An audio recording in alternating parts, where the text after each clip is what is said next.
গল্পটা শোনার আগে অবশ্যই মুখে টাওয়াল ওড়না বা কিছু একটা দিয়ে মুখটা সাবধানে রাখবেন। মায়ের হাতে খেলানি খেলে আমি দায়ী না। বল্টু হ উচ্চারণ করতে পারে না, হকে গো বলে ফেলে। ক্লাসে নতুন ম্যাডাম এসেছে, এবার পরিচয় পর্ব শুরু হলো।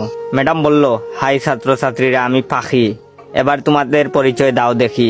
হাই আমি মন্টু, হাই আমি সেন্টু, এভাবে যে যার মতো পরিচয় দিল। এবার বল্টুর পালা। বল্টু বলল, গাই আমি বল্টু। ম্যাডাম বললেন, কি বললে হারামি? বল্টু বলল, গাই বললাম, আপনি আমাকে গাই বলেছেন, আমিও আপনাকে গাই বললাম। ম্যাডাম বললেন, কি তোর সাহস কি করে হলো আমাকে গাই বলতে?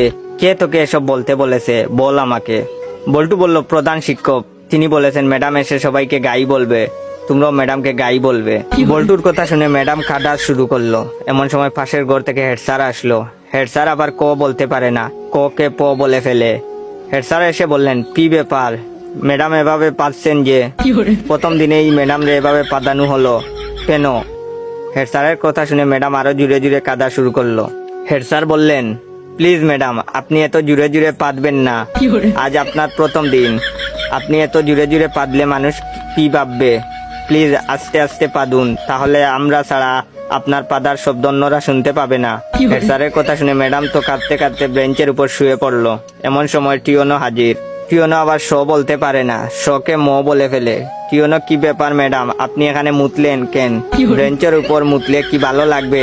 আপনার মুতার দরকার হলে আমাদের বলতে পারতেন, আমরা আপনাকে বিছানা তৈরি করে দিতাম, বিছানায় আপনি আরামে মুততে পারতেন। এমন সময় শিক্ষামন্ত্রী হাজির। শিক্ষামন্ত্রী আবার উপরের সবগুলো সমস্যা বিদ্যমান। শিক্ষামন্ত্রীকে যে যার মতো ঘটনা খুলে বলল।